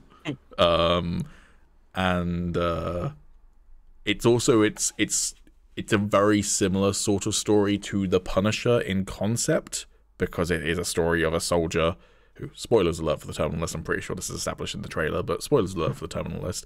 It's a film about, a series about a character who is in the military, and then there is some sort of conspiracy going on. He loses everyone that he loves, and he goes on a rampage. That is the show. It's different to The Punisher because it's not the exact same characterization, and there is some other elements going on that are quite fun. But it's a story that you've more or less seen before as well. So, but it was well made, good action. You're not 100% sure whether you are on board with Chris Pratt's character the whole time, which is also a nice element in a similar sort of way to, like, sometimes you feel like Frank Castle goes a bit too far. It's a similar sort of vibe, but in a slightly different way. Oh, no, I never think he goes far enough. So it's a good time. It's in a similar sort of way to something like Jack Reacher, where it's like it's not high art. It's not going to be the most amazing, critically acclaimed thing you've ever seen, but it's fun and it's well made. So, and I will say though, it's less humorous than Jack Reacher. It's much more depressing. Right. Yeah, I think I will give that a watch eventually because my mum's seen it too and recommended it. So yeah. All right. I think that's. And I've been replaying Cyberpunk. That's me. Nice. Should we do Lord of the Rings first then? Sure, let's do it. I still love it. Like I every episode since maybe the first or second one, I just think is really fucking good. Like it's just holding my attention pretty much all the way through. Just the characterizations of all of them, even though we've talked about this before with Galadriel. I find her thoroughly unlikable, but that is within her character. I feel like it doesn't. I don't. It's never like I don't want to see her on screen. Yeah. It's like I will happily watch because I feel as if she is meant to be unlikable. And something that I really liked about this latest episode is she takes accountability. And you kind of see her like changing her thought process a little bit, or it's also nice because she, in a way that she hasn't had to thus far in the series, she has to look after someone and almost console someone, and you get to see this different side of her, which is also, I think, really, really nice. Yeah, like you can see how this changes her, like basically forever. Yeah. Well, all of the characters basically. I think like this last episode was a big episode. Yeah, and the episode before because we missed last week. So, yeah. Yeah, I really can't see why people don't like it. It's I mean, they're entitled to their opinions, but I just think it's great. Yeah, like I was talking to one of my brothers about this yesterday, and he said he gave it a go, but he found all the characters wooden and just unrelatable, and I was like, just totally disagree. And I was like, well, why do you disagree? And I went, because I find them relatable and approachable and likable. Can't tell you why, because I don't know why you don't find them that way, but I do. So okay, agree to disagree. Like, yeah. So yeah. No, I agree with you. I think it's continuing to be really, really good. I'm still not sure how I feel about the whole mithril thing and its usage in the show, which I don't think we've actually talked about on the show. So, spoilers alert for Rings of Power, but this is a couple of weeks old, this particular bit at the moment. Part of the story is about the discovery of mithril, which is from Tolkien's lore, is that the dwarves find it, blah, blah, blah, blah, and the elves at some point do get it because they use it as well.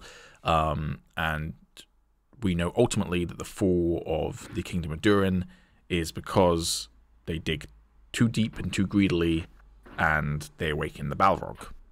So we know that that's kind of like the end point of that particular arc.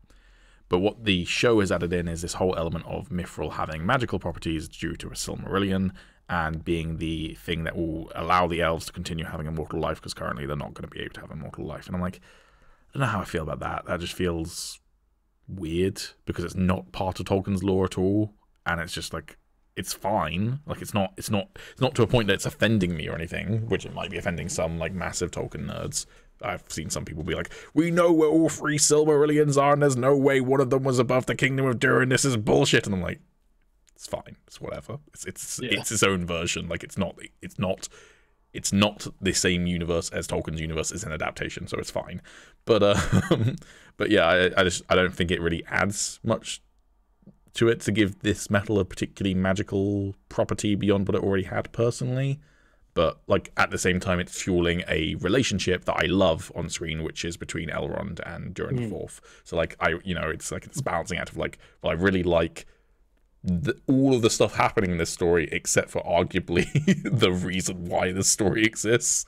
But yeah, I mean, that's like my only real gripe at the moment with the show is that. So yeah, I mean, I didn't really care that much. Like, it was. It's ultimately, it's a MacGuffin, right? So like, yeah, exactly. And I was going to say that it's really weird to me, because the first episode I got kind of bored because it was just like a lot of like just talking to each other and politics and what have you. And then when the action started in like the second or third episode, I was like, yeah, this is great. But last episode was mostly action. well, yeah, it was mostly action, but as you said, like some of the most intriguing characters to me are Elrond and Durin. In I fact, they are genuinely my missed. I missed them last episode. Like I enjoyed last episode, but I was like, no Durin and Elrond this episode. Shucks. yeah, like they are my favorite characters in it. Yeah. And weirdly enough, most of their scenes have just been them talking and doing politics, and I was like, man, this is like the best part of the show. Well, I think as well, like there have been accusations that this show doesn't feel very Tolkien, which I disagree with entirely. But particularly those two feel incredibly Tolkien because it's this incredibly close bond of friendship to the point of brotherhood and just unabashed love. Like there is almost nothing that can be done that will stop these two from just loving each other purely. And that to me, you know, Frodo and Sam, Legolas and Gimli, Legolas and Aragorn, Gimli and Aragorn. You know, it's Merry and Pippin. It's constant throughout Lord of the Rings, and one of the things that's really nice about Lord of the Rings as like a film franchise, because I recently rewatched the extended cuts of the trilogy, and it's like you kind of forget just how sweet and pure the film is. Like you think about the fact that this film has that trilogy has multiple moments of men kissing each other's forehead as a sign of I love you, and it's not portrayed in any sort of erotic or sexual or romantic way. It's just pure love, and you're like, kind of wish the world had more of that. Like I get that we're getting to a point where bros can just say that they love each other and there's no insecurity about it because, you know, we progressed from that point on. But growing up as a kid, there was a level of like you couldn't a lot of men felt they couldn't express their feelings for each other because it's gay or whatever, which, you know, is stupid. But like I just kind of love that vibe of Tolkien, which is that people aren't afraid to say how they feel, and it feels like that's Elrond, and Durin is like fully that. So that's part of why I love it so much. And this episode in particular almost got me to tears during a certain moment. When a certain character was in tears, it almost got me in tears. So yeah. No, it's just I really don't have much else to say. Even like the big stuff that's happening, like it's cool, but it is those smaller moments with the characters that I am enjoying the most. Yeah. I will say because I think next episode is the finale of this season, right? I know there's 8 episodes. I can't remember. I think we've had 7. Yeah. Then yeah. I'm just gonna double check that, but I'm curious where this finale is going to wrap up, because I feel like some of the stories are kind of petered out to the end of that season, like Galadriel stuff. Okay, like we know where she's going, and I guess it will build into next season, but it's kind of like the climax is over sort of thing, it feels like, unless there's going to be another thing. The only one I can really feel like is going to have a big climax is maybe the Durin one and the Harfoot story arc, but also other than the mystery of who the stranger is, I'm not sure I particularly care about the Harfoot story arc at the moment all that much. I think the Harfoot story arc is literally just for the stranger. I mean, I think that's kind of evident with the way that it ended last episode. And so, like, there's definitely enough for the next episode to happen. You know, it's clearly set up.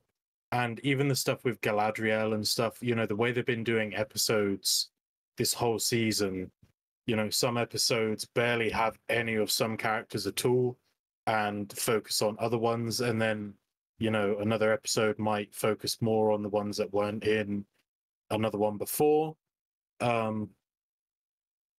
And so I think there's every chance they could just do that. Like, it focuses more on like Elrond and Durin and you know, the stranger and the Harfoots, and then there'll be like an almost montage at the end of building up to the second season sort of thing.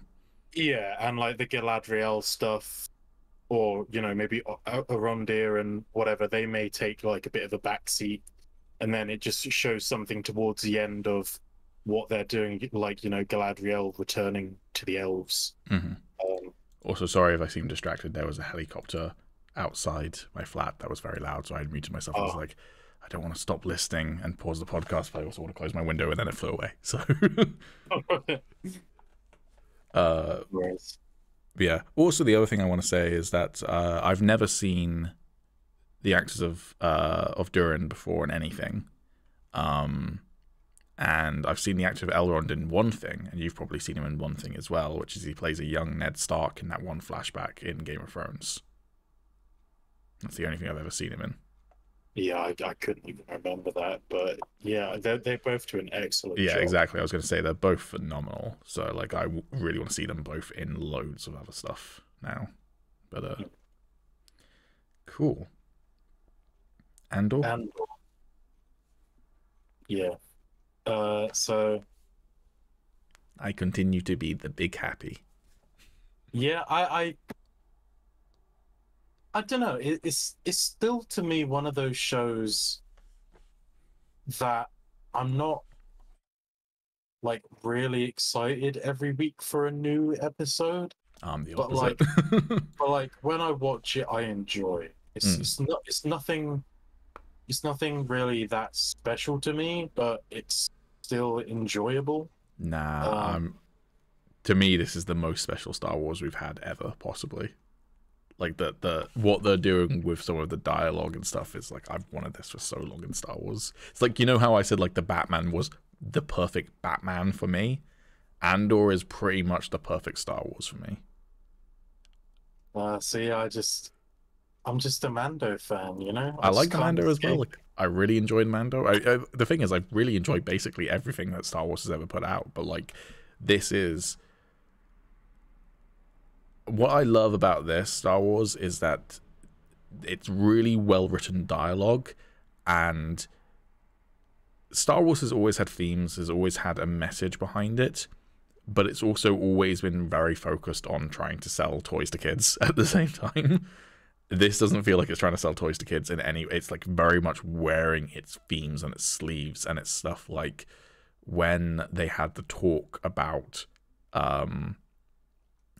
the rebellion and like how it's the talk about the manifesto in the latest episode. I was like, oh, that's so good. Like the dialogue in that is so good. Also totally means that character's gonna die because he's an idealist and he's gonna get killed, but it's so good. So yeah, I mean, I kind of think they're all gonna die. I think most of them are gonna. I don't think all of them. I have a feeling Cassian's gonna survive. Don't know why. Yeah, I've got that feeling too. I think a lot of them are going to die, and then the fact that Cassian has, very minor spoilers, Cassian has volunteered himself to be the pilot. I think that's going to be basically, he's going to save the ones that survive. He's going to be the reason why they survive. Yeah, because I feel like they're all super unprepared. I also feel like them dying is going to be like them dying for the cause that they believe in. Or particularly the one with the manifesto. Yeah, exactly. Yeah, and like I think him maybe seeing the horrors of how they potentially perish. I think that would probably be what makes him kind of think maybe there is something to this. Yeah. Also, is I can't remember the character's name now, but the corporate sector authority guy who's now living with his mum. Cyril, is he not the most relatable Star Wars character now? Which is being chastised by his mum constantly while eating breakfast. I'm like, relatable. He's so disrespectful, though. Yeah.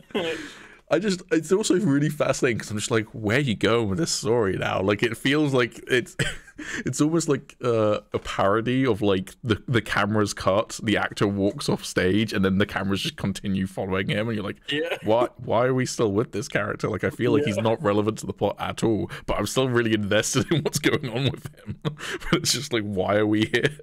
But I'm enjoying it still. Yeah, he's such a prick. He is going to become relevant again, isn't he? As well. Yeah, definitely.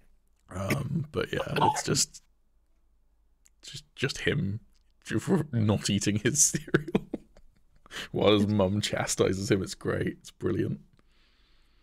I like just quickly going back to what I said about me being a Mando fan.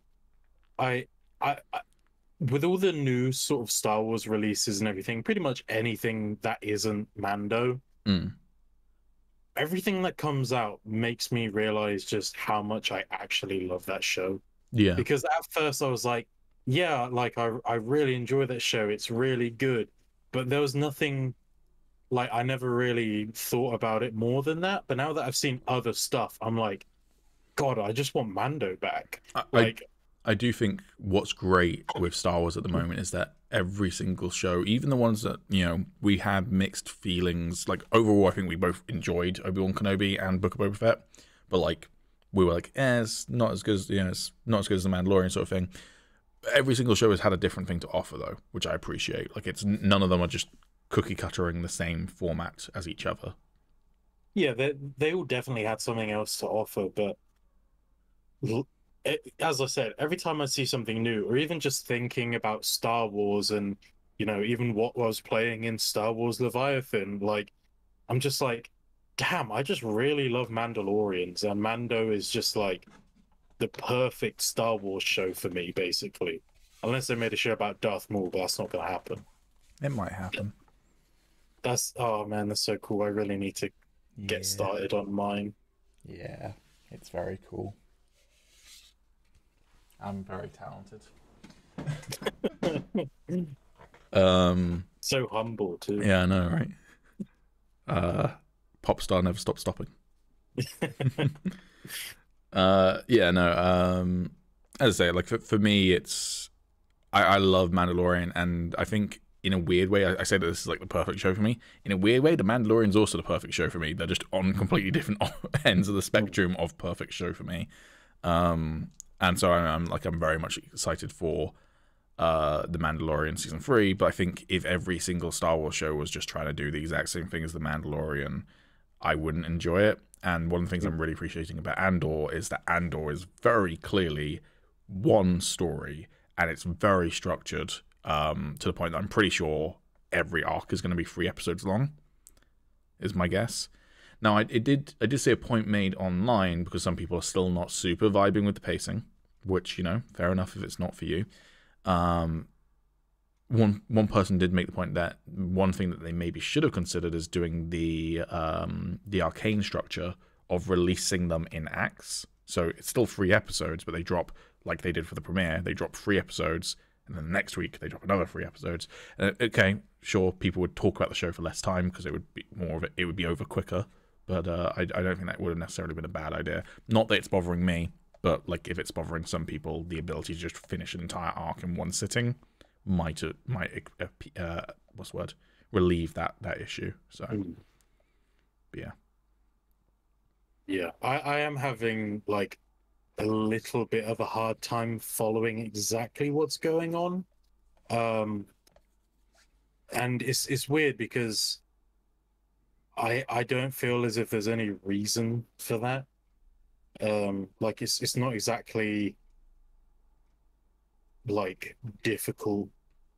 I don't know. It's really strange. I can't put my finger on it, but there have been like several moments where I'm like, wait, what's happening? Like with that I don't even know if she's Imperial or what, but the ISB officer. Sort of, yeah, the lady in white. Yeah, she's Imperial, like, ISB, Imperial Security Bureau. Yeah, don't really know what's going on there. Stellan Skarsgård and his meetings, I don't really understand what's going on there either. The only thing that I am really following is Andor's story and Cyril's. So the ISB story is she's trying to track down the module that Cassian was going to try and sell that was stolen from her sector, and she has sporadic evidence to suggest that there is a lot of these sorts of things happening galaxy-wide, but they're so far out and spread that the ISB are like, it's just random, and she's going, it's not random, it's too random to be random, it's an organized rebellion. But she doesn't have the evidence, and she's trying to get the evidence, but she's being cock-blocked, basically, by other ISB agents who are like, hey, that's my jurisdiction. So she's trying to find proof of an organized rebellion. And then Stellan Skarsgård's character, who I can't remember the name, I want to say it's like Rafe something or Raf something. That's the thing, I'm also struggling with character. There are a lot of... It's the typical issue of any ensemble cast show, I find, is that I'm like... A lot of character names to remember. Also doesn't help that I don't watch Disney Plus with subtitles because I hate where they place subtitles. It feels like subtitles can only ever be like that wide on the screen, so you frequently get like 2 or 3 lined, and then it's taking up that much of the screen. I'm like, can you not just make it wider and be at the bottom? It's irritating. Anyway, so I don't watch it with subtitles. So then I'm not reading the names, I'm only hearing them, and that makes it harder to remember them. I'm also very bad with names. So, but yeah. But yeah, he's basically trying to get the funding, more or less, for the rebellion, because Mon Mothma is being watched too closely by the Empire, so she's finding it difficult to move money, and then that means that he doesn't have the money, which means that the rebellion or the beginnings of the rebellion don't have funding. So, also, He lives in Easter Egg Island. Yeah. Because there was more Easter eggs this episode. There was a Jedi and a Sith holocron in the background in one scene. Oh, didn't notice that. Yeah, it was on a shelf when he was talking to his assistant. Also, there's a fan theory that his assistant is Cassian's sister. Oh. Which could be. I have not seen any evidence to suggest it. It's just a fan theory, but could be. Could be a cool reveal down the line. If she is, she's probably going to die, but... Yeah, most likely. Yeah. Also, I forgot to mention, when we were talking about Rings of Power, it suddenly reminded me, I also watched the BBC Dracula series, and the reason why I was reminded of that when we were talking about Rings of Power is that I was watching it, and randomly Morfydd Clark shows up, who plays Galadriel in Rings of Power. I was like, oh shit, I didn't know you were in this. I just decided to watch this for no reason. It's a 3-episode miniseries by the BBC. It's on Netflix. It's a lot of fun. I wasn't expecting it to be as funny as it is, because it's a story about Count Dracula, and it's not an adaptation of the book, because it diverts a lot from the book. Like, it starts off pretty faithful and then goes in a completely different direction. But he's really fucking funny as Count Dracula, the guy who plays him, because he's just like got this really dark sense of humor, which I can totally believe an immortal psychopath murderer who drinks people's blood being incredibly darkly humorous. But yeah, he's incredibly funny. It's great. Might have to give that a try. I reckon I will say it's a little bit slow paced, but the first episode ends in such a great way with this standoff that then leads to a lot of really humorous dialogue. Each episode's about 90 minutes, so although it's 3 episodes, the length of a shorter movie, but yeah. So yeah, that's media consumed for me. I think we're done. Hey, guess what? If we wrap it up in the next 2.5 minutes, we're under 2 hours. Oh shit, let's do it. Goodbye. Thank you everyone for watching the Higgledy podcast. Thanks, Claptrap. If you enjoyed this podcast, once again, please do the things that you can do. I hope you have nothing specific, just in general. If you can do something, go do it. Right yeah, now. if you can help the poor, help the poor. There you go. It's a good message to end on. Yeah. All right. Take care, everyone. Have a wonderful week. Yeah. Bye. We did it. God damn.